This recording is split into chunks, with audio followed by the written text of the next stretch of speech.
وزیر اعظم عمران خان کا ملک کی بدلتی ہوئی صورتحال کے پیش نظر قوم سے ضروری خطاب۔ میڈیا ہم نے جو لاک ڈاؤن شروع کیا 13 مارچ کو، میں صرف پہلے آپ کو بتا دوں کہ ہم نے کیا سٹیپس لیے۔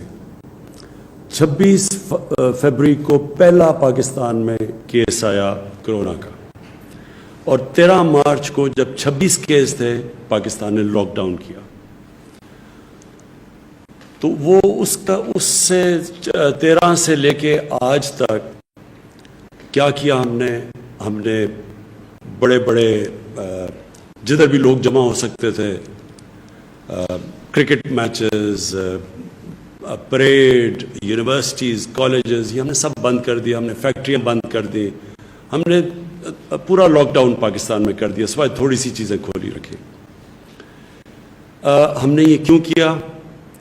ہمیں یہ پتہ ہے کہ اس وائرس کی میں بار بار آپ سے یہ بات کہتا رہتا ہوں، ہمیں اس وائرس کی 2-3 کوالٹیز آپ کو پتہ چلنا چاہیے۔ نمبر 1 کہ بڑی تیزی سے پھیلتی ہے، شاید کوئی وائرس اتنی تیزی سے نہیں پھیلتی جب لوگ مجمع جمع ہو، لوگوں کے اندر بڑی تیز ٹریول کرتی ہے۔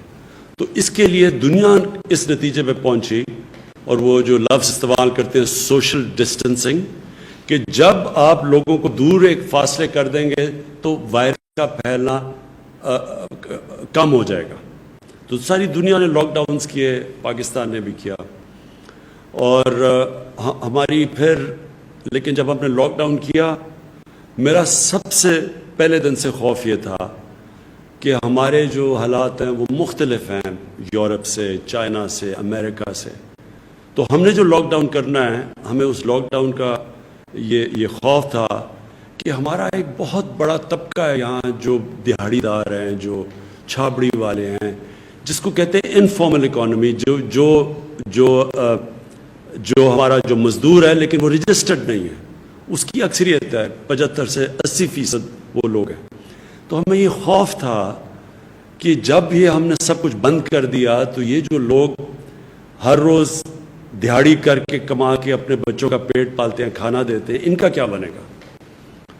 لیکن ہم ساری دنیا میں فالو کر رہے تھے کہ کیا حالات ہیں اور کیسے پھیلتی جا رہی ہیں، اور اب سب کے سامنے آپ نے ٹی وی پہ دیکھا ہوگا کہ دن میں ہزار لوگ مر رہے تھے۔ امریکہ میں 2000 لوگ دن میں مر رہے تھے، برطانیہ جیسی جگہ میں 800-700، اسپین کے اندر، اٹلی کے اندر۔ تو جس طرح یہ اموات ہو رہی تھی تو ہم بھی وہ سب دیکھ رہے تھے۔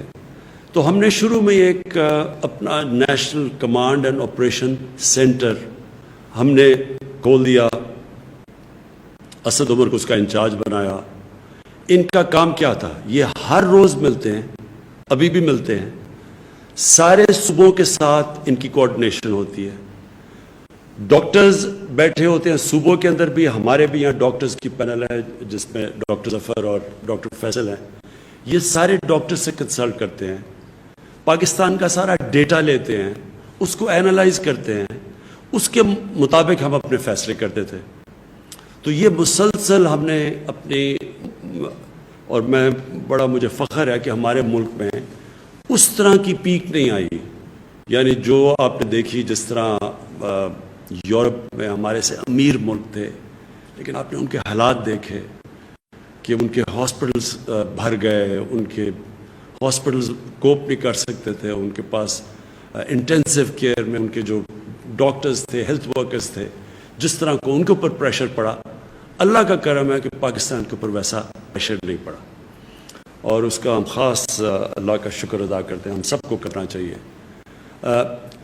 لیکن ہم یہ بھی سوچتے رہے کہ کون سا ایسا وقت ہے کہ ہم اب اپنی اکانومی کو کھولنا شروع کریں، اس لاک ڈاؤن کو کم کرنا شروع کریں۔ تو ہم نے آج فیصلے کیے کئی، اور وہ میں اس کی تفصیل اسد عمر بھی آپ کو بتائیں گے جو ہم نے فیصلے کیے ہیں، اور جو انڈسٹری کے جو ہم نے انڈسٹری میں کھولنے ہیں شعبے، اس کے ہم نظر آپ کو بعد میں بتائیں گے۔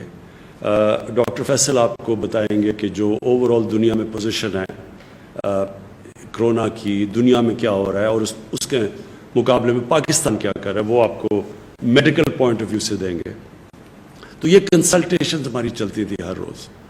یہ جو ہم نے فیصلہ کیا یہ سارے صوبوں کے ساتھ ایک ایک چیز ڈسکس ہوئی اور ہم نے سب کے ساتھ مل کے یہ فیصلہ کیا کہ اب ہم یہ کئی چیزیں جس کی تفصیل ابھی آپ کو بتائیں گے کہ ہم اپنے آسانیاں پیدا کرنی ہیں. کنسٹرکشن ہم نے پہلے کھول دیا تھا لیکن کنسٹرکشن کی جو باقی کنیکٹڈ ہیں کنسٹرکشن کے ساتھ اور انڈسٹریز ان کو آج ہم نے فیصلہ کیا سارے صوبوں کے ساتھ مل کے ان کو کھولنے کا. ان کی بھی تفصیل آپ کو حماد اظہر بتائیں گے. یہ میں پھر سے کہہ دوں کہ یہ کیوں ہم یہ سٹیپ لے رہے ہیں. حالانکہ پاکستان میں جو کرو ہے وہ آہستہ آہستہ اوپر جا رہی ہے. یعنی جو ہمارے جو اموات ہیں جو ہماری فوتگیاں ہیں وہ بڑھ رہی ہیں لیکن آہستہ بڑھ رہی ہیں. یہ تو ہمیں پتہ تھا بڑھنی ہے. ہمیں صرف جو خطرہ تھا وہ یہ کہ وہ اتنی تیزی سے نہ بڑھیں کہ ہمارے ہاسپٹلس کے اندر جگہیں ختم ہو جائیں اور جو بستر ہم نے خاص طور پہ کرونا کے مریض جن کو شدید بیماری ہوتی ہے ان کے لیے جو رکھے ہوئے ہیں وہ سارے بستر نہ ختم ہو جائیں. پہلے ہماری ہیلتھ فیسلٹیز یورپ کے مقابلے میں اتنی نہیں تھی تو اس لیے یہ سارا وقت ہمارا خدشہ تھا. تو یہ ہے خطرہ کہ آگے جا کے بڑھ رہی ہیں آہستہ آہستہ اوپر جا رہی ہیں کرو اوپر جا رہی ہے. تو یہ ہو بھی سکتا ہے. تو یہ لوگ ہمارے سے پوچھتے ہیں کہ جی آپ یہ کیوں فیصلہ کر رہے ہیں. تو میں آپ کو اس کی تفصیل ڈاکٹر فیصل کو کہوں گا آپ کو بتائے. لیکن آج ہم یہ کہہ ہی نہیں سکتے کہ یہ کتنی دیر لگے گی. ہماری پیک جاتے جاتے 1 مہینے میں پیک آئے گی 2 مہینے میں آئے گی 3 مہینے میں آئے گی ہم آج نہیں کہہ سکتے. دنیا بھی یہ نہیں کہہ سکتی. جن کی کرو فلیٹ بھی ہو گئی ہے وہ یہ نہیں کہہ سکتے کہ وہ جب یہ لاک ڈاؤن کھولیں گے تو وہ پھر سے اوپر نہ چلی جائے. اور ویسے بھی کئی دفعہ جس طرح اسپینش فلو آیا تھا 100 سال سے زیادہ پہلے تو اس کی پھر ایک کے بعد دوسری بھی پیک آئی تھی. تو یہ بھی کوئی نہیں اس وقت بیٹھ کے کہہ سکتا. لیکن ہم کیا فیصلہ کر رہے ہیں میں صرف آپ کو یہ سمجھانا چاہتا ہوں کہ ہم نے یہ جو آج فیصلہ کیا ہے لاک ڈاؤن کو کھولنے کا. اور میں یہ واضح کر دوں لاک ڈاؤن سیٹرڈے سے کھلے گا. کل سے نہیں کھل رہا. سیٹرڈے سے انشاءاللہ پرسوں سے لاک ڈاؤن کھول رہے ہیں فیزز کے اندر جو آپ کی تفصیل بیان کریں گے. یہ ہم کیوں کر رہے ہیں؟ یہ ہم اس لیے کر رہے ہیں کہ ہمارے ملک کے اندر لوگ بڑی مشکل میں ہیں اس وقت. چھوٹے دکاندار مشکل میں ہیں. جس طرح میں نے پہلے کہا دہاڑی دار مشکل میں ہیں. رکشہ ڈرائیور ٹیکسی ڈرائیور یہ جو لوگ محنت کش لوگ ہیں جو ہر روز محنت کر کے اپنے بچوں کا پیٹ پالتے ہیں یہ سب مشکل میں ہیں. سفید پوش مشکل میں ہیں. کئی اسمال اور میڈیم انڈسٹری جو اکثریت روزگار دیتی ہے لوگوں کو ہمیں یہ خطرہ ہے آج کہ بند ہی بالکل نہ ہو جائے. ان میں سے کئی اس کے بعد جب لاک ڈاؤن کھولے تو یہ بالکل ہی ختم نہ ہو جائے. اس کا ہمیں خطرہ ہے. اور ہم جو حکومت ہے ہم نے پاکستان کی تاریخ میں سب سے بڑا پیکیج دیا ریلیف پیکیج دیا لوگوں کے لیے.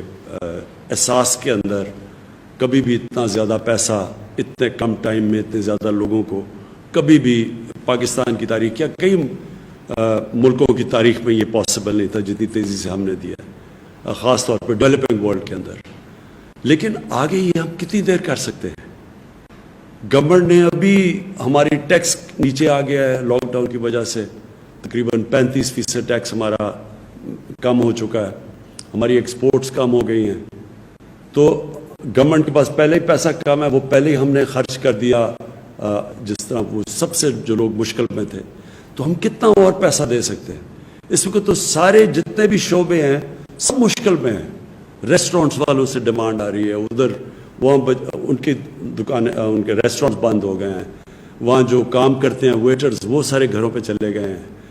کئی دیہات سے لوگ جو شہروں میں آ کے کام کرتے تھے وہ دیہات میں واپس چلے گئے ہیں اور وہ ان کے پاس اس وقت حالات بہت برے ہیں ان کے.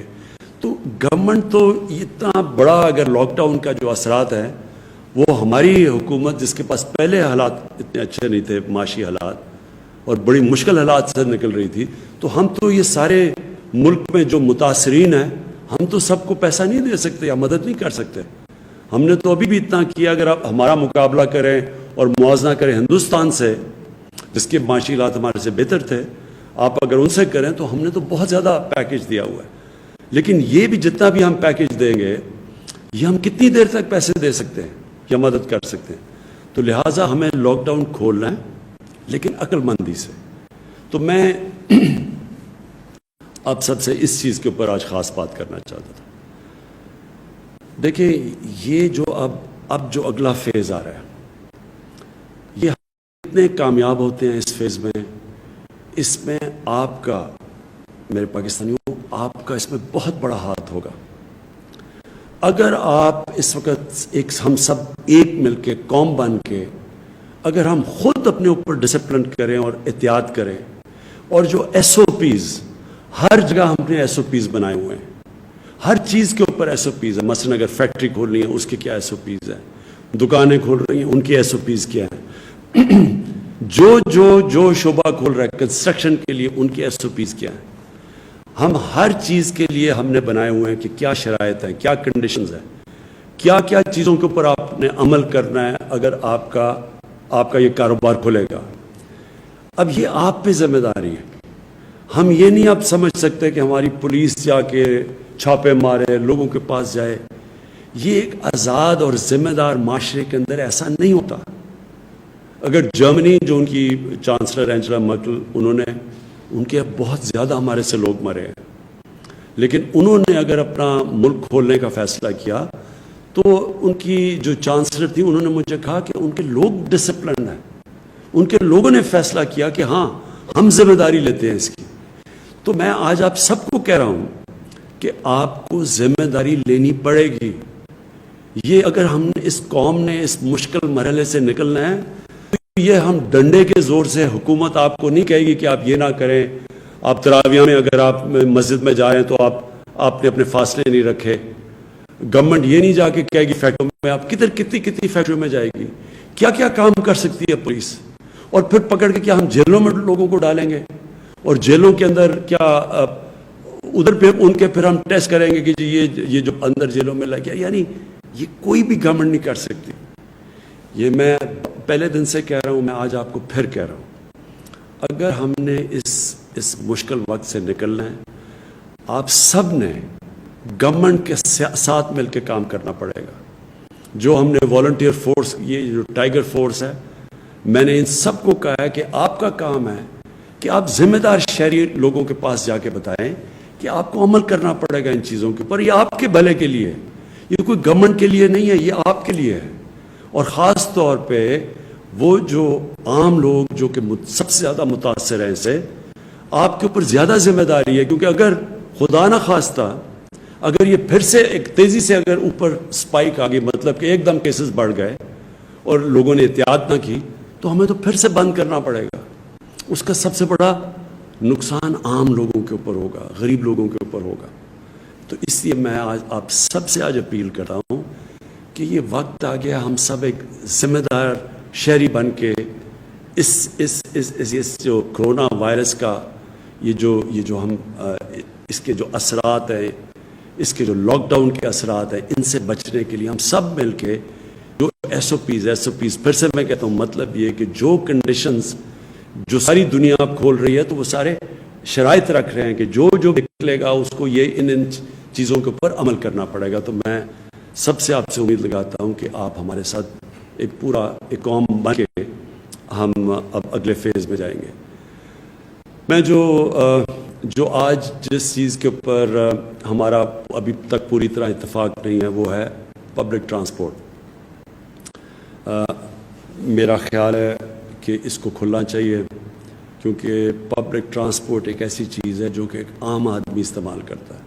پیسے والے لوگ تو ابھی بھی اپنی گاڑیوں میں چل رہے ہیں, اور مجھے پتہ ہے کہ جو غریب لوگ مشکل میں ہیں وہ اگر ان کو کہیں جانا ہے, اور زیادہ تر وہ تو روزگار کے لیے جاتے ہیں, تو وہ پھر بڑا پیسہ خرچ کر رہے ہیں, وہ لوگ جمع کر کے پیسہ ان کے اوپر اور بوجھ پڑ رہا ہے. تو میں یہ سمجھتا ہوں کہ پبلک ٹرانسپورٹ ہمیں اس لیے کھولنی چاہیے کہ یہ ایک عام آدمی کو فائدہ کرے گی, ایک غریب آدمی کو فائدہ کرے گی جو کہ کوئی روزگار ڈھونڈنے کے لیے جا رہا ہو. کیونکہ آج کل کوئی سیر اور تفریح کے لیے تو لوگ نہیں جا رہے, لوگ مجبوریوں میں جاتے ہیں. تو ان کے لیے میرا خیال تھا کہ ایس او پیز کے ساتھ پبلک ٹرانسپورٹ کھولیں. سپریم کورٹ کے بھی ان کی بھی یہی رائے تھی کہ پبلک ٹرانسپورٹ کو کھولنا چاہیے, ریلوے کو خاص طور پہ, کیونکہ ریلوے خاص طور پہ ایک عام آدمی کا سفر کرنے کا ذریعہ ہوتا ہے، لیکن کیونکہ ابھی صوبوں کو خدشات ہیں اور ہم کوئی فیصلے نہیں کرنا چاہتے جب تک سارے صوبے خود آن بورڈ نہ آئیں، ہم نے سارے صوبوں کو کہا کہ وہ خود ایس او پیز ڈیولپ کریں اور دنیا کو دیکھیں کہ دنیا کے اندر اب جہاں بہت برے حالات ہیں، ہمارے سے جس طرح میں نے کہا 30 ہزار لوگ مر چکے ہیں، ادھر بھی پبلک ٹرانسپورٹ چل رہی ہے لیکن وہ ایس او پیز کے ساتھ چل رہی ہے۔ تو ہم اپنی یہ جو ہمارا این سی او سی ہے اس کے اندر میں نے ان کو اسد عمر کو کہا ہوا ہے کہ سارے صوبوں سے کنسلٹیشن رکھیں، ہر روز اس کے اوپر بات کریں اور کوشش کریں کہ ہم اپنے عام لوگوں کی زندگی آسان کریں پبلک ٹرانسپورٹ کو چلا کے، لیکن ایس او پیز کے ساتھ۔ دوسرا آخر میں جو مسئلہ وہ بھی بنا ہوا ہے، ہمارے جو باہر تقریباً 1.25 لاکھ پاکستانی اس وقت باہر پھنسے ہوئے ہیں، اور میں آپ کو بتا دوں کہ ہمیں مسئلہ کدھر آ رہا ہے، لیکن تفصیل میں کہوں گا معید یوسف وہ آپ کو تفصیل میں بتا دیں گے مسئلہ کدھر آ رہا ہے۔ وہ جب پاکستان آتے ہیں تو ان کو ہمیں ٹیسٹ کرنا پڑتا ہے، جب ہم ٹیسٹ کرتے ہیں اور وہاں پھر کوارنٹین میں رکھنا پڑتا ہے۔ کوارنٹین میں ہمارے پاس فیسلٹیز نہیں ہیں اتنی زیادہ، کوارنٹین بھری ہوئی ہے وہاں، اور ادھر اور مشکلات ہیں، لوگ گھروں کو جانا چاہتے ہیں وہ کوارنٹین میں بند ہوتے ہیں۔ اس کے اوپر ہم بھی کوشش کر رہے ہیں کہ صوبوں سے بات کریں کہ سیلف کوارنٹین کریں، یعنی جو زیادہ تر دنیا کے اندر سیلف کوارنٹین ہوتی ہے، جن کا پازیٹیو بھی ٹیسٹ آ جائے تو وہ بھی گھر میں جا کے اپنے گھر میں جا کے کوارنٹین کریں۔ اس کا ایک صوبوں کی طرف سے ایک خدشہ یہ ہے کہ اگر گھر میں زیادہ لوگ ہیں اور وہ ہم ان کو گھر بھیج دیں ہیں اور وہ باقی لوگوں کو بھی انفیکٹ کر دیں گے تو، اور وہاں اگر ان کے بوڑھے ماں باپ ہیں یا ان کے اور بھی بوڑھے لوگ ہیں یا بیمار لوگ ہیں تو ان کی جانوں خطروں میں آ جائے گی۔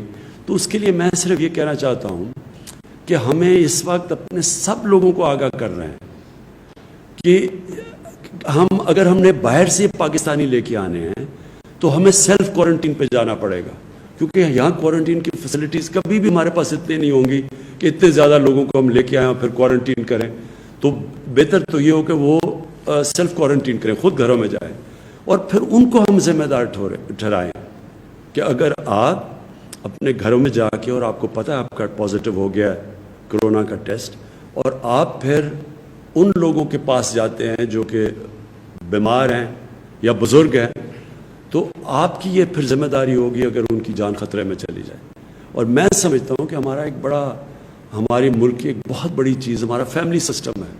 ہم سب فیملی سسٹم میں مطلب ساری فیملی ذمہ داری لیتی ہے۔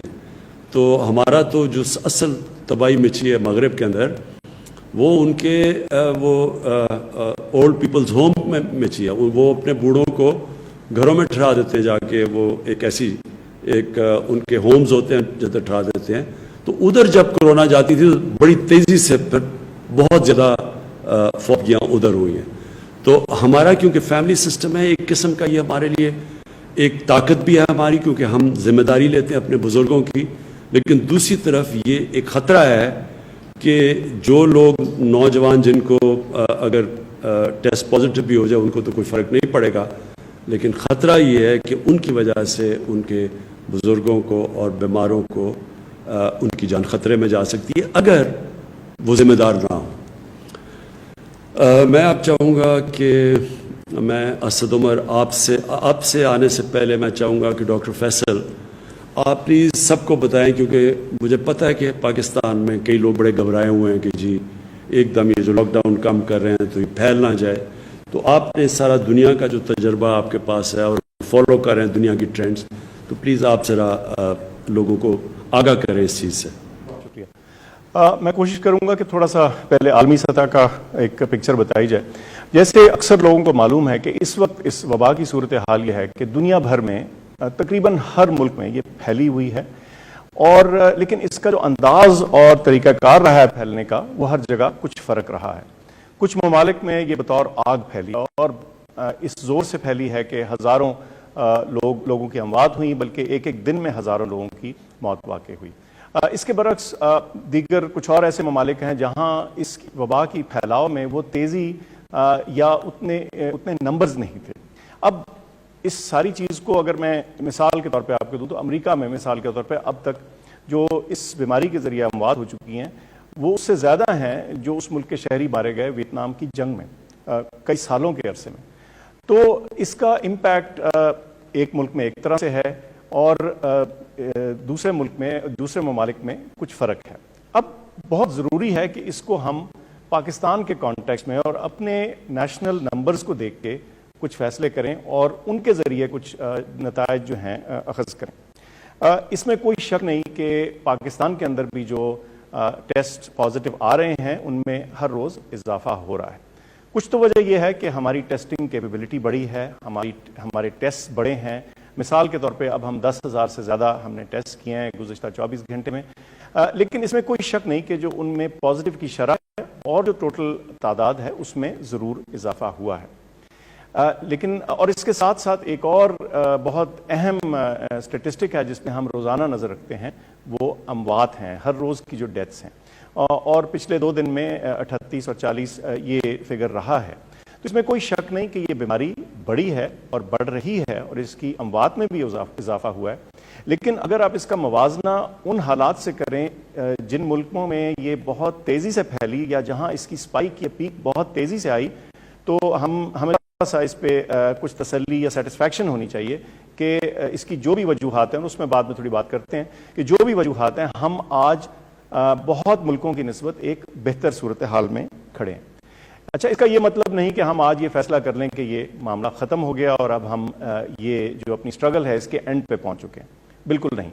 بات یہ ہے کہ یہ روزانہ اپنے پاکستانی ایکسپرٹس کے ساتھ, گلوبل ہمارے جو کولیگز ہیں ان کے ساتھ ہم بات چیت کرتے ہیں, اور یہ جو ڈیٹا ہے یہ روزانہ بلکہ دن میں 1 سے زیادہ دفعہ اینالائز ہوتا ہے. اس کو ریویو کرتے ہیں, اس کے مختلف ایسپیکٹس کو کریٹیک کرتے ہیں, اور پھر یہ بہترین اندازہ لگانے کی کوشش کرتے ہیں کہ ہم کہاں کھڑے ہیں اور یہ معاملہ کہاں کو جا رہا ہے. اچھا, اس میں بہت ضروری بات یہ ہے کہ جو آج کی صورتحال ہے وہ تو ہمیں پتہ ہے, وہ تو نظر آتی ہے, لیکن لیڈرشپ کو گائیڈ کرنے کے لیے, ان کو انفارم کرنے کے لیے تاکہ وہ بہتر ڈیسیجنز کر سکیں, ہمیں کچھ ٹرینڈز کے بارے میں بھی تخمینہ لگانا پڑتا ہے.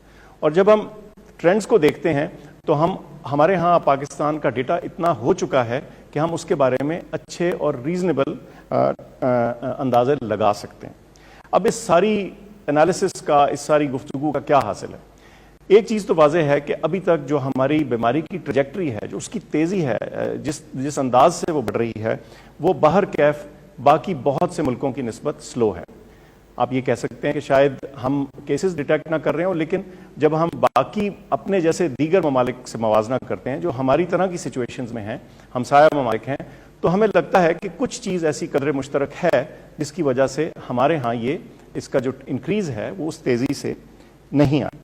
اچھا, اس بات کا ایک بہت فائدہ ہمیں یہ ہوا ہے کہ اس دوران میں پچھلے چند ہفتوں میں ہمیں اپنے ہیلتھ سسٹم کو پریپیئر کرنے کا, اس کے اندر تیاری رکھنے کا, اور اپنے آپ کو ٹرین کرنے کا, اور اپنے سسٹمز کو تھوڑا اسٹرینگتھن کرنے کا ایک بڑا انمول موقع ملا ہے, اور اس کو قطعی طور پہ ہمیں ضائع نہیں کرنا چاہیے. ہیلتھ سسٹم پہ دباؤ آیا ہے, آ سکتا بھی ہے, لیکن جو آج کی موجودہ سچویشن ہے اس کے بارے میں آپ کو یہ بتاتا چلوں کہ تمام صوبوں سے ہمارا رابطہ رہتا بھی ہے, اور آج خاص طور پہ صبح NCOC میں اس معاملے پہ بھی گفتگو ہوئی, اور ہم نے یہ تخمینہ لگایا ہے کہ اس وقت جو تمام صوبوں میں ہمارا ہیلتھ سسٹم ہے اس میں کچھ اضافہ تو ضرور ہوا ہے پچھلے چند دنوں میں کورونا کے مریضوں کا, لیکن کسی صورت بھی ہم یہ نہیں کہہ سکتے کہ ہماری کیپیسٹی ختم ہو گئی ہے یا وہ ختم کے قریب بھی ہے. یہ ضرور کچھ جگہ ہوا ہے کہ مثال کے طور پہ ایک شہر میں ہو سکتا ہے ایک ہسپتال میں فیسلٹیز شاید تھوڑی سی بھر گئی ہوں, لیکن اسی شہر میں دیگر ہسپتال موجود ہیں جہاں ایڈیشنل کیپیسٹی اور کیپیبلٹی موجود ہے. تو اس چیز کو سارٹ آؤٹ کرنے کے لیے بھی بڑے ایمرجنسی بیسس پہ کچھ انفارمیشن کلیکٹ کی گئی ہے, اور اس کو تھوڑا سا فردر امپروو کیا جا رہا ہے تاکہ کسی بھی موقع کے اوپر جو ہماری ایمرجنسی سروسز ہیں سارے صوبوں میں, ان کے پاس ایک ریڈی انفارمیشن ہو کہ اگر مریض بیمار ہے تو یہ کیپیسٹی اور کیپیبلٹی کس ہسپتال میں زیادہ موجود ہے تاکہ کسی کو کسی تکلیف کا سامنا نہ کرنا پڑے. لیکن بہرکیف میں یہ پھر دہراؤں گا کہ جتنے بھی اعداد و شمار ہم نے اکٹھے کیے ہیں اس سے تو یہ معلوم ہوتا ہے کہ فی الحال اس موقع کے اوپر ہمارے پاس ہیلتھ سسٹم کے اندر چاہے وہ وینٹیلیٹرز ہوں یا آکسیجن والے بیڈز ہوں، کرٹیکل کیئر بیڈز جن کو بولتے ہیں، تو اس کی کیپیبلٹی ابھی موجود ہے. لیکن جیسے وزیر اعظم صاحب نے کہا، یہ بیماری ایسی ہے جس میں ہم ہر روز اس سے سیکھ رہے ہیں، اور اس کے پھیلاؤ کے اعداد و شمار کے مطابق ہم روزانہ کے فیصلے کرتے ہیں. لیکن اس میں ایک بہت اہم جو ذمہ داری ہے اس چیز کو کنٹینیو کرنے کی، اور اس چیز کے لیے کہ یہ جو بھی ہم آسانیاں پیدا کر رہے ہیں اس میں یہ نہ ہو کہ یہ پھیلاؤ ہمارے ہاتھ سے نکل جائے. اس کی ذمہ داری ہم سب شہریوں پر عائد ہوتی ہے. صرف یہ ڈاکٹرز نہیں کر سکتے، نرسز نہیں کر سکتے، یہ پولیس والے نہیں کر سکتے. یہ ہم ہر شخص کی اپنی ذمہ داری ہے کہ وہ احتیاطی تدابیر جو ہم نے سیکھی ہیں اور جن کا ممکن ہے ہمیں خاطر خواہ فائدہ ہوا ہے، جس کی وجہ سے ہو سکتا ہے کہ ہمارے ہاں یہ پھیلاؤ کچھ لوگ ہوا ہو، ان کو ہم نے چھوڑ نہیں دینا. کیونکہ اگر ہم ان کو چھوڑ دیں گے تو ممکن ہے کہ پھر یہ بیماری اس تیزی کی شکل اختیار کر لے جو دوسروں ملکوں میں تھی، اور پھر بعد میں ہم اس بات کو پچھتا رہے ہوں. تو بہت اہم چیز ہے کہ اس معاملے کی ذمہ داری ہر شخص، ہر پاکستانی شہری اپنے اوپر لے اور سمجھے کہ ہمارے ارد گرد جو تمام ہمارے رشتہ دار، عزیز، دوست ہیں، خاص طور پہ جو بزرگ ہیں، ان کے بچاؤ کی جو ڈھال ہے وہ ہمارے ہاتھ میں ہے. اس کے علاوہ میں ایک اور چیز کا ذکر کرنا چاہتا ہوں کہ اس سارے معاملے میں جب ہم کورونا کو ٹیکل کر رہے ہیں، ہمارا ہیلتھ سسٹم اس کو ٹیکل کرنے کی کوشش کر رہا ہے، اور کچھ لاک ڈاؤنز ہیں، کچھ ریسٹرکشنز ہیں، تو ان تمام معاملات کا ہیلتھ کے دیگر چیزوں کے اوپر بھی اثر آتا ہے. اور میں سمجھتا ہوں کہ اس کو بھی ہائی لائٹ کرنے کی ضرورت ہے اور اس کو یاد رکھنے کی ضرورت ہے. آج ایک رپورٹ تھی، میں نے اس کی ذاتی تصدیق تو نہیں کی، لیکن وہ ایکسٹینسولی رپورٹ ہوئی ہے انٹرنیشنل میڈیا میں بھی اور پاکستان میں بھی، کہ کورونا کی وجہ سے جو ٹی بی کے بارے میں جو ماہرین ہیں ان کا خیال ہے کہ ممکن ہے 6.3 ملین اضافی کیس جو ہیں وہ دنیا بھر میں ڈسکور ہوں اگلے سال میں. اور ظاہر ہے آپ کو معلوم ہے کہ اس سے بھی جسے کہتے ہیں خطرات پیدا ہو سکتے ہیں. اور ملکوں میں یہ چیز نوٹ کی گئی ہے کہ یہ تمام ایفرٹس کے باوجود اور اس کے دوران کچھ اور بیماریاں جو ہیں شاید وہ مس ہو رہی ہیں. کچھ لوگوں کا خیال ہے کہ ہارٹ اٹیکس، یہ میں باہر کے مغربی ممالک کی بات کر رہا ہوں، ہارٹ اٹیکس مس ہو رہے ہیں یا اسٹروکس مس ہو رہی ہیں. تو ہم نے اس ساری چیز کو ایک گلوبل اور یونیورسل تناظر میں دیکھنا ہے. خطرہ بالکل ہے، آنے والے دنوں میں بڑھ بھی سکتا ہے، اور اس خطرے کو کم کرنا اور روکنے کی جو سب سے اہم چابی ہے، جو کڑی ہے، وہ ہمارے ہاتھ میں ہے، ہم تمام شہریوں کے ہاتھ میں ہے. بہت شکریہ. شکریہ ڈاکٹر فیصل. میں اسد آپ سے چاہوں گا کہ جو بھی اب تک فیصلے ہوئے ہیں، کیونکہ ہمارے کافی فیصلے ہوئے ہیں جو کہ سب اب صوبے متفق ہیں ان کے اوپر، تو میں چاہوں گا کہ اسد آپ پلیز آپ بتائیں. شکریہ وزیر اعظم. میں جی جو فیصلے ہوئے ہیں، کیا فیصلہ ہوا ہے اور وہ کس طریقے سے ہم اس فیصلے پہ پہنچے اس کو کرتا ہوں. میں صرف ایک بات جو کہ بار بار پوچھی جاتی ہے، میں اس کا ذکر ضرور کرنا چاہتا تھا، اور وہ یہ جو لوگ کہتے ہیں کہ بحث ہے کہ جی انسانی جان زیادہ ضروری ہے یا معیشت زیادہ ضروری ہے. تو میں لوگوں کو واضح کرنا چاہتا ہوں کہ جتنے بھی فیصلے وزیر اعظم کر رہے ہیں، حکومت کر رہی ہے، اس کا صرف اور صرف ایک ہی مقصد ہے، اور وہ یہ ہے کہ انسانوں کی زندگی پہ کیا اثر پڑتا ہے. یہاں پر کوئی فیصلہ اس لیے نہیں کیا جا رہا کہ کوئی ایسے اعداد و شمار جو صرف کسی کتاب کی زینت بنتے ہوں یا کوئی ٹی وی پروگرام میں آپ کو نظر آتے ہوں، اس پہ کیا اثر پڑے گا، لیکن انسان کی زندگی پہ کیا اثر پڑ رہا ہے. میں یہ پہلے بھی بول چکا ہوں کہ اگر آپ ایک غریب طبقے سے تعلق رکھتے ہیں، آپ سفید پوش ہیں، آپ متوسط طبقے سے تعلق رکھتے ہیں، اور آپ کی آمدنی ختم ہو گئی، تو اس کے نتیجے میں اگر آپ ایک اپنی بیٹی کی شادی کے لیے، جہیز کے لیے پیسے جمع کر رہے تھے اور آج آپ کو بھوک سے بچنے کے لیے وہ پیسے استعمال کرنے پڑ گئے، تو یہ بہت بڑا ایک انسانی صدمہ ہے. اسی طریقے سے اگر آپ کی پیسے ختم ہو گئے اور آپ جمع کر رہے تھے کہ آپ نے اپنی بچی کو، اپنے بچے کو جو ہے کسی اچھے اسکول میں یا کالج میں داخلہ دلانا ہے، وہ ختم ہو گیا، تو یہ ایک بہت بڑا انسانی نقصان ہے. اسی طریقے سے اور آپ کو بہت ساری مثالیں دی جا سکتی ہیں. صحت کے اندر وہ چیزیں جو انسان کے لیے، جو کس کے لیے کوئی انشورنس پالیسی نہیں ہے، آپ کیونکہ ہمارے جو سماجی تحفظ کے جو نیٹ ورکس ہیں وہ کمزور ہیں، تو اگر آپ کو کوئی الیکٹیو سرجری تھی، آپ کے پاس پیسے کم تھے، وہ آپ کے پیسے ختم ہو گئے. کوئی کاروبار چھوٹا شروع کرنے کے لیے، کوئی رکشہ آپ نے خریدنا تھا، چھوٹا آپ نے کوئی کھوکا لگانا تھا، یہ تمام چیزیں، اور ظاہر ہے بھوک کا براہ راست اثر تو ہے ہی لوگوں کے اوپر. تو یہ بالکل یہ ایک لامانی بحث ہے کہ معیشت زیادہ ضروری ہے، انسانی جان ضروری ہے. بالکل انسان سب سے ضروری ہے، لیکن انسان کی زندگی میں صرف ایک ضرورت نہیں ہوتی، تمام انسانی ضروریات کو ہیں ان کو سامنے مد نظر رکھ کے ہمیں فیصلے کرنے پڑتے ہیں. جہاں تک اس فیصلوں کا تعلق ہے، جس طریقے سے ہم ہمیشہ آپ کو بتاتے ہیں، اور میں یہ ضرور کہوں گا کہ جب شام کو 7 بجے سے 11 بجے کے درمیان ٹی وی کے ٹاک شو ہم دیکھتے ہیں تو یہ جو بات ابھی میں کہنے جا رہا ہوں اس کی کہیں عکاسی نظر نہیں آتی. ایسے لگتا ہے کہ سارے صوبے اور وفاق جو ہیں وہ دست و گریباں ہیں. میں بہت آرٹیکلز بھی پڑھ چکا ہوں، اینکرز کی بھی سن چکا ہوں تجزیہ کہ جی وفاق جو ہے وہ صوبوں کے ساتھ تعاون نہیں کر رہی. تمام فیصلے جو ہیں وہ مشاورت کے ساتھ کیے جاتے ہیں. اسی طریقے سے جس طریقے سے پہلے فیصلے کیے گئے تھے، اسی طریقے سے بھی آج بھی جو فیصلہ ہوا اس کی پہلے 1 ہفتہ باقاعدہ تیاری کی گئی. مختلف جو وزراء تھے انہوں نے اپنے جو ان کے کاؤنٹر پارٹس تھے صوبوں کے اندر ان کے ساتھ مشاورت کی. پھر اس کے بعد ہم نے کل صبح تمام چیف منسٹر صاحبان کو نیشنل کمانڈ سینٹر کی میٹنگ میں بلایا اور اس ایک دن پہلے ہم نے جو ہماری تجاویز تھیں وہ ان تک پہنچا دیں تاکہ اس کو اچھے طریقے سے غور کر کے آ سکیں. سیر حاصل بحث ہوئی اور اس بحث کے نتیجے میں جو تجاویز تھیں اس کے اندر تبدیلیاں بھی کی گئیں، اور وہ تبدیلیاں کرنے کے بعد ہم نے آج جو ہے این سی سی کے سامنے فیصلے رکھے کہ جن کے اوپر اتفاق رائے تھا. اور ساتھ ہی ہم نے، کیونکہ ہمارے خیال میں وہ بہت ہی ضروری چیز ہے اور جو تمام دنیا کے اندر جس طریقے سے ڈیل کیا جا رہا ہے اس سبجیکٹ سے، ہم پاکستان میں اس سے کچھ مختلف کرنے کی کوشش کر رہے ہیں. اور وہ وزیر اعظم نے جیسے ذکر کیا، وہ پبلک ٹرانسپورٹ کا ایک عام انسان کی، عام شہری کی زندگی کے لیے ایک انتہائی ضروری چیز ہے. اس کے اندر جہاز بھی ہے، اس کے اندر ٹرین بھی ہے، اس کے اندر بس بھی ہے.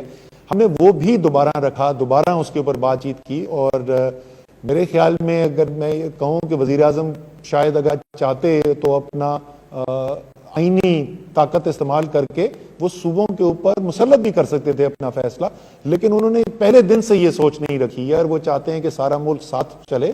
اور اسی لیے آج انہوں نے فیصلہ نہیں کیا، لیکن انہوں نے یہ ضرور ہمیں ہدایات دی ہیں کہ اگلے چند دنوں کے اندر بیٹھ کے عالمی جو پریکٹسز ہیں جو دنیا میں ہو رہا ہے ان کو سامنے رکھتے ہوئے، ڈاکٹرز کے مشوروں کو سامنے رکھتے ہوئے اس کے اوپر فیصلے کیے جائیں. تو یہ ایک چیز ہے جو آج ہم نے فیصلہ جس پر نہیں کیا. کیا فیصلے ہوئے؟ 6 چیزوں کے اوپر آج اتفاق رائے سے فیصلہ ہوا. پہلی چیز جو ہے کنسٹرکشن کا، جب 14 اپریل کو ہم نے کھولا تھا کنسٹرکشن کا، وزیر اعظم نے اعلان کیا تھا تو ہم نے کہا تھا کہ پہلی فیز کے اندر اس میں سے چند چیزیں جو ہیں کھولی جا رہی ہیں اور اس کے بعد ایک دوسرا فیز بھی آئے گا. اور وہ دوسرے فیز کی آج یونینیمسلی یعنی متفقہ طور کے اوپر اس کے اوپر اتفاق ہو گیا. حماد اظہر آپ کو اس کی بھی تفصیل بتائیں گے. اور دوسرا جو فیصلہ اتفاق رائے سے ہوا یعنی چھوٹی مارکیٹیں جو ہیں کو کھولنے کی اجازت ہو، وہ دکانیں جو محلوں کے اندر ہیں ان کو کھولنے کی اجازت ہو، جو دیہی علاقے کے اندر دکانیں ہیں ان کو کھولنے کی اجازت ہو. پہلے صرف چند مخصوص کاروبار کے لیے دکانیں کھولنے کی اجازت تھی. اب یہ فیصلہ کیا گیا ہے کہ یہ جو چھوٹی مارکیٹیں ہیں جہاں پہ بہت بڑا کوئی ہجوم جمع نہیں ہوتا، بڑے شاپنگ مال کی طرح نہیں ہے، ان کو بھی کھولنے کی اجازت ہو. تو اس کی بھی تفصیل آپ کو ہم دے دیں گے. تیسری چیز جس کے اوپر اتفاق رائے کیا گیا، ایک تجویز یہ بھی تھی کہ افطاری کے بعد جو ہے دکانیں کھولنے کی اجازت ہو. بڑی اس کے اوپر تفصیل سے کل بات کی گئی، لیکن فیصلہ اس کے بعد یہ ہوا کہ جو دکانیں ابھی 8 بجے کے بعد اور 5 بجے تک کھل رہی تھیں تو فجر کے بعد اجازت دے دی جائے، سحری کے بعد جو ہے لوگ نکل کے شاپنگ کر سکیں اور 5 بجے تک وہ دکانیں رہے ہیں تاکہ لوگوں کے پاس ٹائم ہو، لیکن رات کو جو ہے وہ دکانیں بند رکھنے کا فیصلہ کیا گیا. چوتھا فیصلہ جو کیا گیا وہ یہ ہے کہ ہفتے میں 2 دن جو ہیں وہ ایسے ہوں گے جس میں سوائے ان چیزوں کے جو بالکل اسینشیل ہیں، یعنی جو بالکل شروع کے اندر جن چیزوں کی اجازت دی گئی تھی، اس کے اندر خوراک کی دکانیں ہیں، اس کے اندر دوائیوں کی دکانیں ہیں، اس قسم کی چیزوں کے علاوہ جو ہے وہ تمام دکانیں جو ہیں، تمام مارکیٹس، تمام کاروبار جو ہیں وہ ہفتے میں 2 دن کے لیے بند کیے جائیں گے. اور اس کی یہ بھی میں بتا دوں اور ساتھ ہی میں خراج تحسین بھی پیش کرنا چاہتا ہوں کہ اس کی وجہ یہ بنی کہ ہمارے جو لا انفورسمنٹ ایجنسیز ہیں، ہمارے سپاہی ہیں، پولیس کے ہیں، ہمارے رینجرز ہیں، وہ جس جاں فشانی سے کام کر رہے ہیں پچھلے کئی ہفتوں سے بہت زیادہ اس وقت ان کے اوپر بوجھ ہے کہ ان کے اوپر ذمہ داری ہے کہ جو حفاظتی تدابیر ہیں وہ گراؤنڈ پر ہو رہی ہیں، یہ نہیں ہو رہی، قانون کے مطابق کے مطابق دکان کھل رہی ہے یا نہیں، تو ان کو بریک دینے کی ضرورت ہے. وہ اشد ضروری ہے ہمارے لیے، ہماری صرف یہ ان کے لیے نہیں ہے، یہ تمام معاشرے کے لیے ضروری ہے کہ وہ حشاش بشاش طریقے سے، اور آج کل تو خاص طور پر رمضان ہے اور بھی مشکل ہے. تو چوتھا فیصلہ یہ کیا گیا جی. پانچواں فیصلہ جو ہے، پہلے یہ آؤٹ پیشنٹ ڈپارٹمنٹ جو او پی ڈیز ہیں ہسپتالوں کے اندر، ان کو بھی بند کر دیا گیا تھا.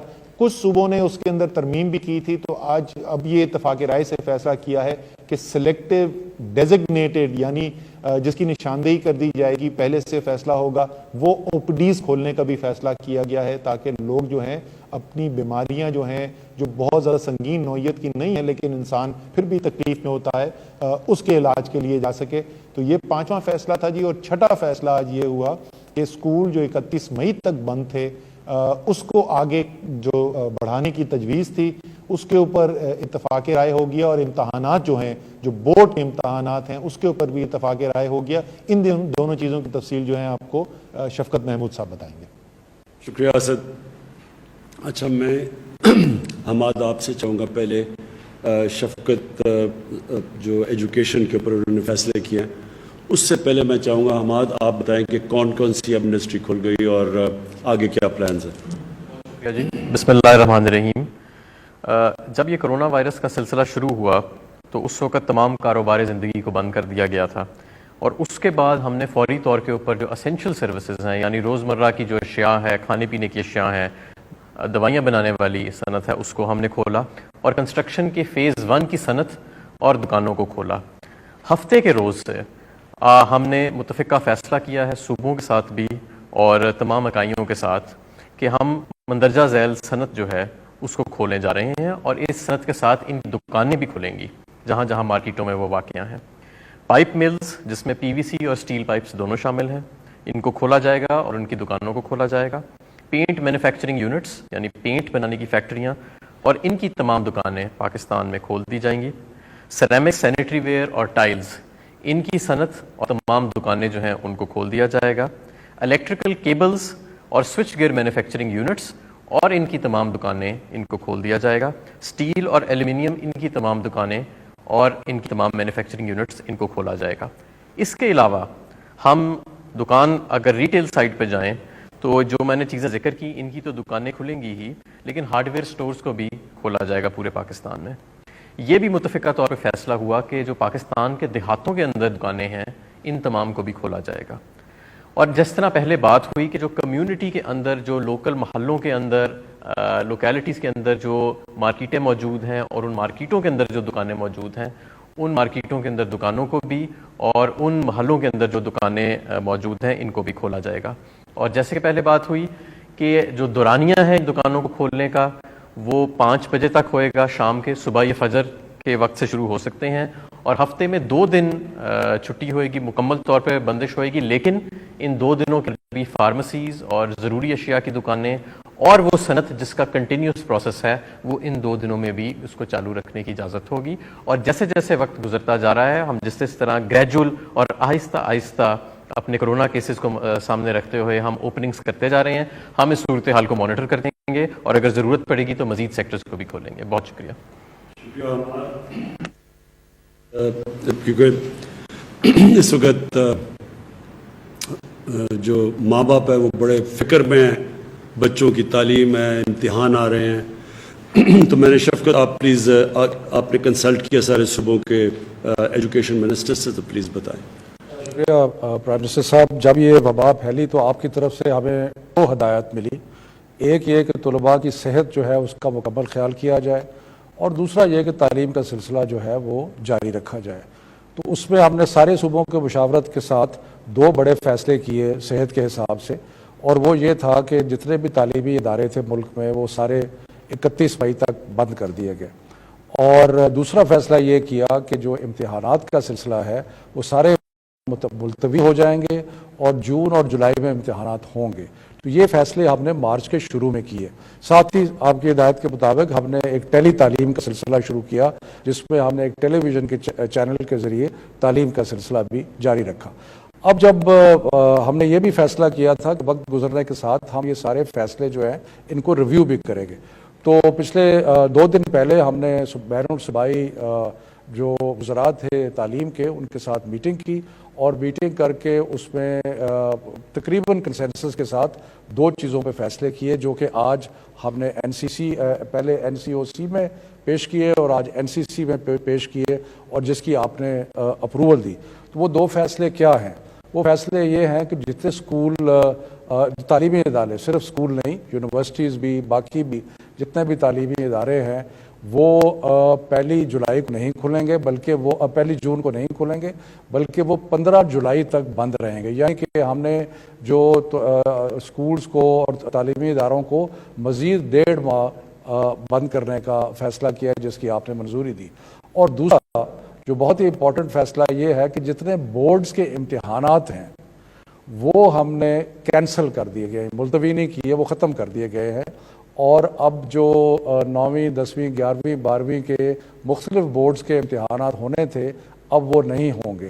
اس کے بجائے جو پچھلے سال کا رزلٹ ہے اس کی بنیاد پر پروموشن ہوگی، اور یونیورسٹیز نے بھی یہ کہا ہے کہ وہ جو 11ویں کا رزلٹ جو کہ بورڈ ایگزامز ہے، اس وقت پاکستان میں 9ویں 10ویں 11ویں 12ویں کے بورڈ کے امتحانات ہوتے ہیں، تو اب کیونکہ امتحانات نہیں ہوں گے تو جو 12ویں میں یونیورسٹی میں جائیں گے ان کی 11ویں کا رزلٹ موجود ہوگا، جو 11ویں میں ہیں ان کا 10ویں کا رزلٹ ہوگا، اور اسی طرح 9ویں کا رزلٹ جو ہے وہ موجود ہوگا۔ سو اس لحاظ سے جو پچھلے سال کے رزلٹس ہیں اس کی بنیاد پہ کچھ لوگ پروموٹ ہو جائیں گے اور کچھ لوگ یونیورسٹیز میں جا کے داخلے لے سکیں گے۔ تو یہ ایک بہت اہم فیصلہ ہے جو بچوں کی صحت کے لیے، کیونکہ اگر امتحان جو ہیں وہ ہالز میں ہوتے ہیں اور وہاں پہ کلسٹر ہونے کا خطرہ تھا، اور دوسرا ان کو وہاں پہ آنے جانے کا، تو اس لیے بچوں کی صحت کے لیے اور والدین کی تسلی کے لیے یہ 2 بڑے اہم فیصلے کیے گئے۔ شفقت بہت بہت شکریہ۔ میں چاہوں گا کہ معید آپ پلیز اب تھوڑا ذرا لوگوں کو بتائیں، مجھے پتہ ہے کہ اوورسیز پاکستانیز دیکھ رہے ہوں گے اور وہ اس وقت کئی ان میں سے جو آنا چاہتے ہیں، جو اسٹینڈرڈ ہیں، مشکل میں ہیں، ان کو ذرا میں نے کوشش تو کی ہے بتانے کی، ہماری مجبوری جو کوارنٹین کی وجہ سے، لیکن آپ پلیز ذرا اپڈیٹ کریں ان کو۔ وزیر اعظم صاحب، پہلے تو حسب معمول تمام اوورسیز پاکستانی جو واپس آنے چاہتے ہیں ان کا میں شکریہ ادا کرتا ہوں، بہت تحمل سے کام کر رہے ہیں، ہم سے کوآپریٹ بھی کر رہے ہیں، اور میں آپ کو یہ بھی یقین دلانا چاہتا ہوں کہ وزیر اعظم صاحب کی مکمل ہدایت ہے، انہوں نے ابھی خود بھی یہ بات کی ہے کہ ہم جتنی جلد ہو سکے تمام پاکستانیوں کو جو آنا چاہتے ہیں ان کو واپس لائیں، لیکن ہمیں محفوظ طریقے سے واپس لانا ہے۔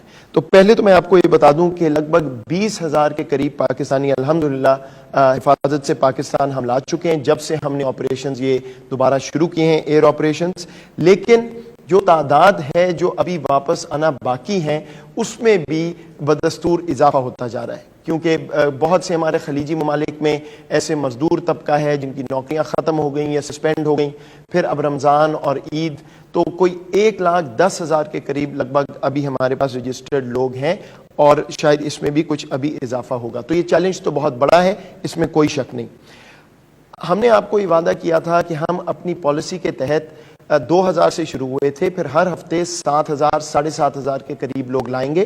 تو اس ہفتے جو گزرا ہے اور اگلے ہفتے ہم اس لیول پہ پہنچ گئے ہیں، اگلے ہفتے کوئی 7,500 لوگ ہم لا رہے ہیں 32 فلائٹوں کے ذریعے، اور خلیجی ممالک جہاں ہمارے 90% لوگ ہیں وہاں سے تو بدستور ہماری پروازیں اب آ رہی ہیں، لیکن اس کے علاوہ کیونکہ یہ سوال اٹھ رہا تھا کہ شاید باقی دنیا کے جو ممالک ہیں وہاں ہم نہیں جا رہے اتنی فریکوینسی سے، تو اس میں امریکہ، ملیشیا، بنگلہ دیش، نیپال، آسٹریلیا، کینیڈا، عراق اور چین، یہ اگلے ہفتے میں ہم اور کور کریں گے، اور یہاں سے بھی پاکستانی ان 7,500 پاکستانی جو واپس آ رہے ہیں ان میں شامل ہوں گے۔ 2 اہم باتیں میں آپ کے سامنے رکھنا چاہتا ہوں کہ آخر وجہ کیا ہے کہ ہم اس سے زیادہ تیزی سے پاکستانی نہیں لا رہے۔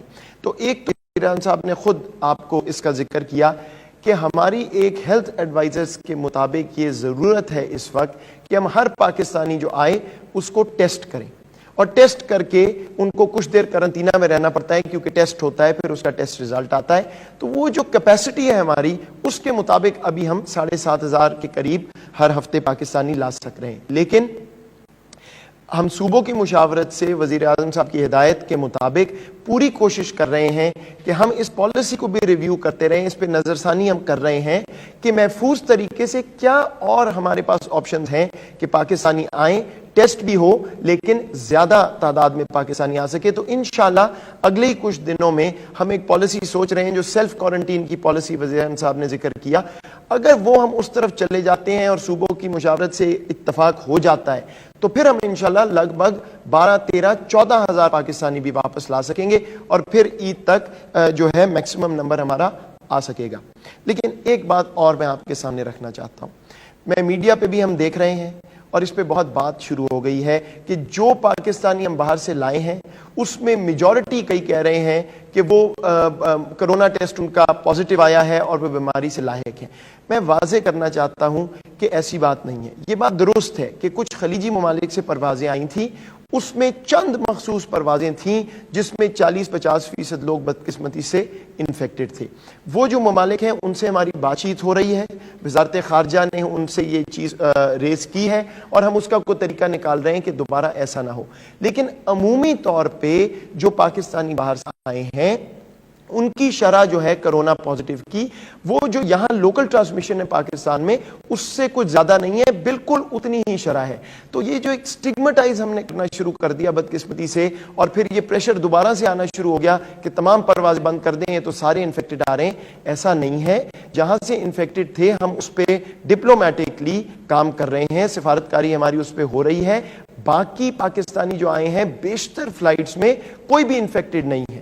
تو یہ میں نے خود بھی اسٹیٹمنٹ میڈیا پہ دی تھی کہ کچھ ایسی مخصوص پروازیں ہیں, لیکن اس کو پلیز سٹگمیٹائز نہ کیجئے. اہم چیز یہ ہے کہ ہم ٹیسٹ کر کیوں رہے ہیں, بالکل اسی لیے کر رہے ہیں کہ ایسا نہ ہو کہ اگر کوئی انفیکٹڈ آ بھی رہے ہیں تو وہ اپنے گھروں کو چلے جائیں بغیر ٹیسٹ کے, جب جائیں تو کرنٹینہ میں جائیں. اور ایسا نہیں ہے کہ یہ لوگ آ رہے ہیں اور ڈائریکٹ ہسپتال جا رہے ہیں اور بہت بیمار ہیں. تو یہ ایک مسکنسیپشن ہے, اس کو دور کیجئے.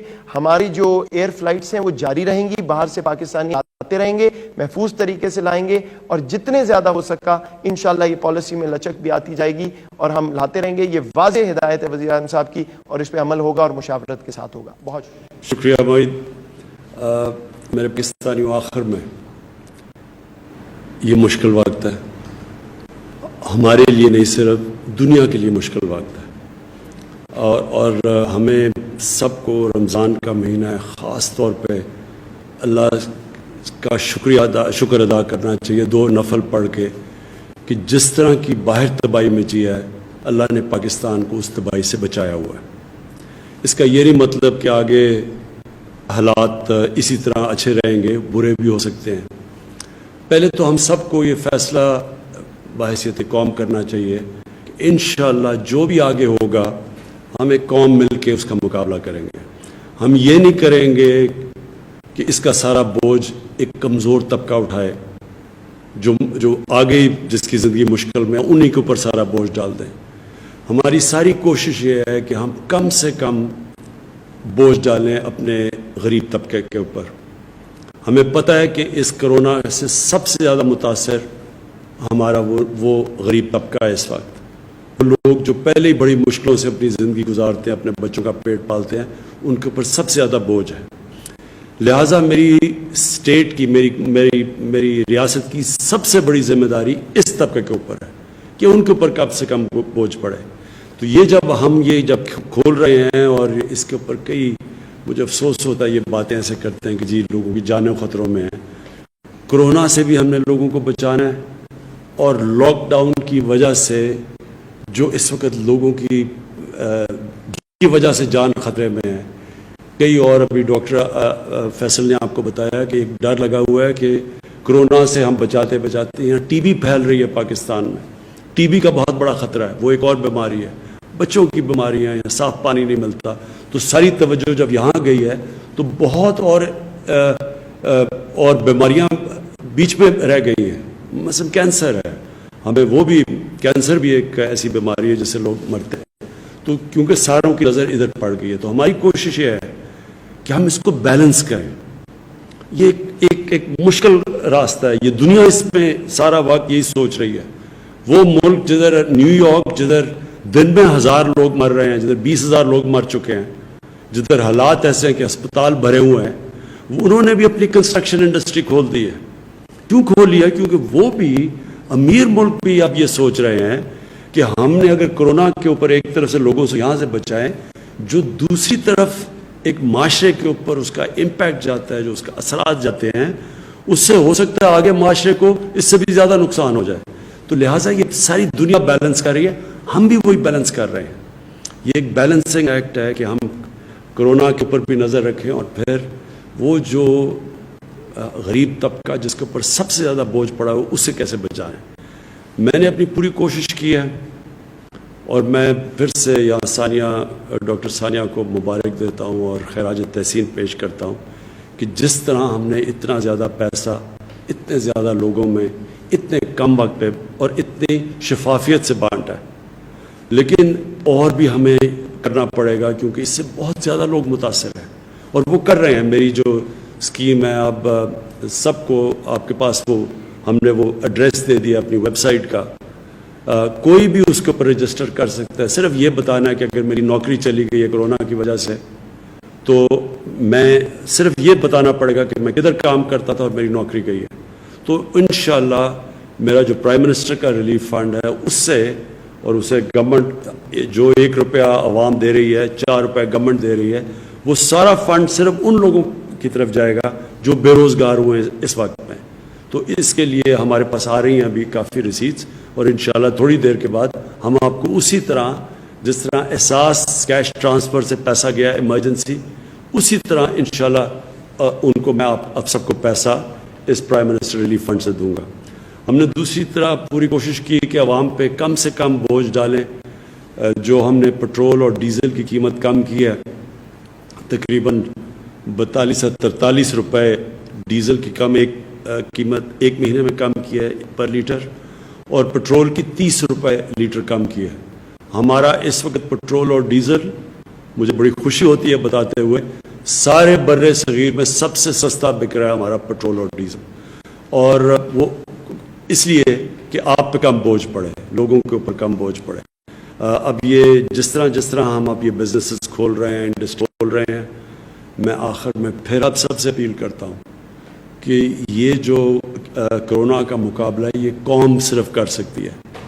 ہم پولیس کے ڈنڈے کے زور پہ آپ سے نہیں جا کے کہیں گے کہ جی SOPs کے اوپر آپ چلیں یا نہیں. ہم آپ پہ ذمہ داری ڈالیں گے.